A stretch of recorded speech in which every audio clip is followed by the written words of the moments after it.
नमस्कार, आप देखना शुरू कर चुके हैं ज्ञान कोश। मेरा नाम है वसीम अकरम। आज उत्तर प्रदेश के लखीमपुर के गोला गोकरणनाथ में समाजवादी पार्टी के नेताओं और कार्यकर्ताओं ने चौराहे पर एक धरना प्रदर्शन दिया, जिसका उद्देश्य था देश में बढ़ती हुई महंगाई, पेट्रोल डीजल के बढ़ते हुए दाम और पंचायत चुनावों में जिस प्रकार से सत्ता में रहने वाली पार्टी के द्वारा गुंडागर्दी की गई है, उसको लेके यहाँ पे सपा के कार्यकर्ताओं ने धरना दिया। आइए सुनते हैं समाजवादी पार्टी के राष्ट्रीय सचिव ने क्या कहा। जनता के बीच में जाए। प्यारे साथियों, जब से इस देश और जनता की दुश्मन सरकार झूठ और झांसे के सहारे सत्ता में आई है, तब से आप गौर कर रहे होंगे कि इस देश की जनता लगातार लाचारी की तरफ धकेली जा रही है। अभी हमारे बहुत से साथियों ने कुछ तथ्य आपके सामने रखे, लेकिन हम आपको ये बताना चाहते हैं कि जिस दिन प्रधानमंत्री जी ने सत्ता संभाली थी, उस दिन इस देश के ऊपर विदेशी बैंकों का कर्जा 57 लाख करोड़ रुपए था, और आज 6 साल के अंदर ये हाल कर दिया गया है कि इस देश के ऊपर विदेशी सरमाएदारों का और उनके बैंकों का कर्जा 168 लाख करोड़ से भी ज्यादा पहुंचा दिया गया है। और अब ये कर्जा ये भारत देश कभी चुका नहीं सकता, और इसके लिए इस हुकूमत ने विदेशी कंपनियों से संधि कर ली है और अमेरिका की फौजें हिंदुस्तान में आने वाली हैं, जिससे कि यहाँ के जंगल, यहाँ की जमीनें, यहाँ के खनिज और यहाँ के पानी के ऊपर व्यावसायिक अधिकार बड़े बड़े जो दुनिया के सरमाएदार हैं उनको दिया जा सके। जो महंगाई की बात आप कह रहे हैं, मैं आपसे बता देना चाहता हूँ कि आज पूरी दुनिया में इस बात का जिक्र किया जा रहा है कि हिंदुस्तान की आजादी एक धोखा बन के रह गई है, और जो सत्ता काबिज है हिंदुस्तान के ऊपर और प्रदेश के ऊपर, वो पूरी दुनिया के जो बड़े सरमाएदार हैं उनकी कठपुतली सरकार है और केवल उनके लिए काम कर रही है।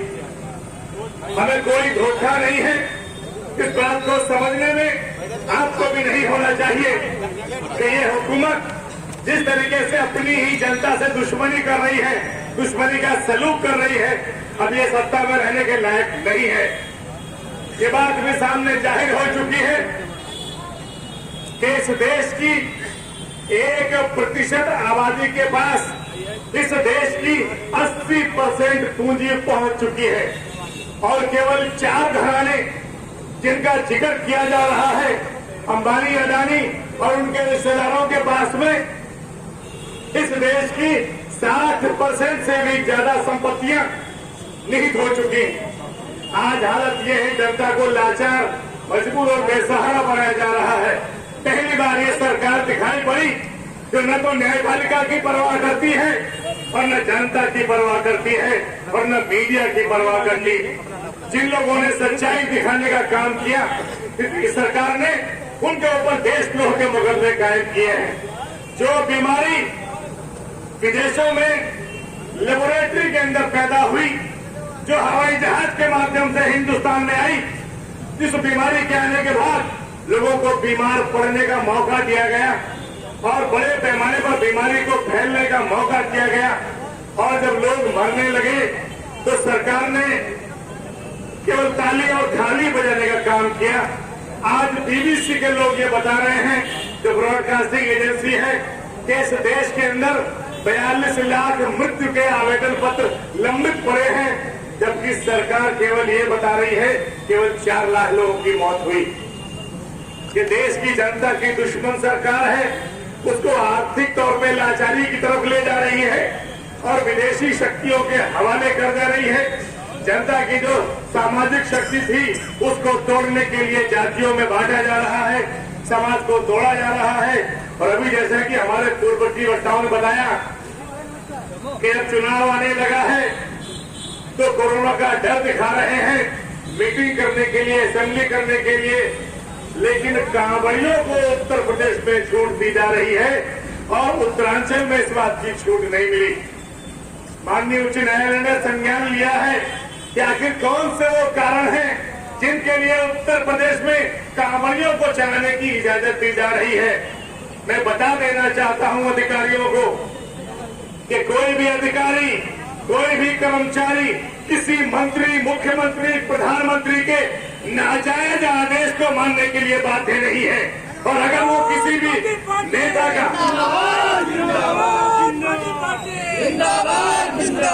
अगर वो किसी भी अधिकारी के नाजायज आदेश का पालन करते हैं तो उसके जवाब दे वो सीधे सीधे स्वयं होंगे। इतिहास लिखा जा रहा है, किताबें लिखी जा रही है। और जिस तरीके से अपने जनपद के अंदर महिलाओं की आबरू के साथ खिलवाड़ हुआ है, हमने उनका बयान सुना है।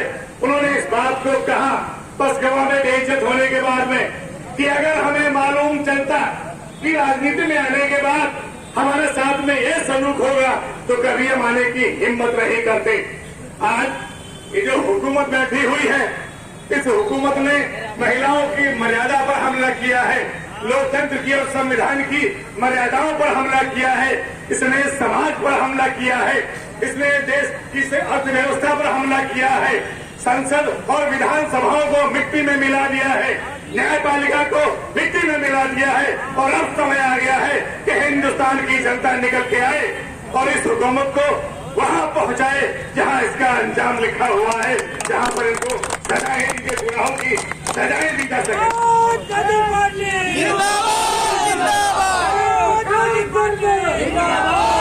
सम्मानित साथियों, हम आपसे आग्रह करना चाहते हैं, आज आपने अपने पंख खोले हैं, आपने अपनी उड़ान निकालनी चालू की है। अब आप गांव गांव में फैल जाइए। जो हमारी महिलाएं हैं, जो हमारे बच्चे हैं, उनको बताइए कि जिन लोगों ने 2-2 हजार रुपया लेकर के इस कमबख्त हुकूमत को वोट दिया था और ये हुकूमत बनाई थी, उनकी लाशें गंगा में पड़ी हैं और उन्हें चील के हुए खा रहे हैं, उन्हें कुत्ते खा रहे हैं। और एक रिटायर्ड अधिकारी ने जब वो फोटो डाल दी फेसबुक के ऊपर, सरकार को याद दिलाने के लिए कि तुम्हारी ड्यूटी क्या है, सरकारी अधिकारियों को एहसास कराने के लिए कि तुम संविधान के नौकर हो, तो उस अधिकारी के ऊपर देशद्रोह का मुकदमा लगाया गया।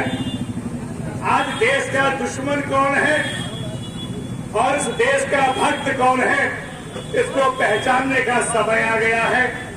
जो सत्ता में बैठे हुए हैं, जो देश के साथ कदम कदम पर दुश्मनी कर रहे हैं और जो उनकी मशीनरी है, जो उनके इशारों पर और उनके इरादों को अंजाम दे रही है, उनको पहचान लीजिए। समय आने पर जो देश के दुश्मन हैं, उनके साथ में दुश्मनी का सलूक ये समाजवादी पार्टी करने का काम करेगी। हम इस बात का आगाह कर देना चाहते हैं और आप सभी लोग अपनी जिम्मेदारी संभाल लीजिए, गांव गांव में जाके फैल जाइए और ये सारे तथ्य जो हमने आपको बताए हैं और गांव गांव में मीटिंग करिए, उनको बताइए। ये सरकार अभी और जहां से छोड़ेगी, अभी और धोखा छोड़ेगी, कुछ न कुछ लाभ देने की बात करेगी, लेकिन अब वो समय, निर्णायक समय आ गया है कि अगर अब इनका इलाज नहीं किया गया तो आगे बहुत बड़ा अंधेरा कायम हो जाएगा। जिस गुलामी के अंधेरे से 1947 में हिंदुस्तान निकल के आया है, अब हालत ये लग रहा है कि वही गुलामी का अंधेरा हिंदुस्तान के ऊपर दोबारा से लादा जा रहा है। पूरी दुनिया में इस बात का चर्चा हो रहा है कि हिंदुस्तान गुलाम हो चुका है। बड़े बड़े दुनिया के जो पूंजी के सरमाएदार हैं, उनका गुलाम हो गया है और जो सरकार बैठी हुई है, अब वो जनता के लिए, हिंदुस्तानियों के लिए काम नहीं कर रही है, उन बड़ी बड़ी कंपनियों और सरमाएदारों के लिए काम कर रही है। अब इनकी दवा करना बहुत जरूरी हो गया है। इस जिम्मेदारी को लेकर के आप लोग सभी गांव में जाइए। मुझे इस बात का थोड़ा अफसोस भी है कि पिछले 10 वर्षों से जो नई अर्थव्यवस्था बन रही है और जिस तरीके से हिंदुस्तान को विदेशी कर्जे में बांधा जा रहा है, इस पर मैंने लोगों को आगाह करने का काम किया। 14 में हम लोगों ने साइकिल भी चलाई थी 600 किलोमीटर, लेकिन कहीं न कहीं लोग उदासीन हो गए थे। हम आपसे कहना चाहते हैं, आप लोगों को जगाने का काम करिए और जो लोग आंखी नीचे बैठे हैं उनको हिलाने का काम करिए। अगर अब नहीं तो कभी नहीं। मुझे लगता है कि इस अंधेरे से लड़ने की ताकत हमारे आपके बीच में है। और एक और अच्छी बात है कि इस देश की 85 सैकड़ा आबादी नौजवानों की हो चुकी है और ये नौजवान इस देश को कभी गुलाम नहीं होने देगा, इस देश की आजादी को बरकरार रखेगा, ऐसा हमें विश्वास है। और इस बात को लेकर के हम भी इस जनता के बीच में जाएंगे। आप सभी लोग अपनी अपनी जिम्मेदारी को संभाल लीजिए और उस जिम्मेदारी को लेकर के जनता के बीच में जाइए। हम सब लोग आपके साथ चलेंगे। अब इस हुकूमत को एक मिनट भी सत्ता में रहने का हक नहीं है। जय हिंद, जय समाज। समाजवादी पार्टी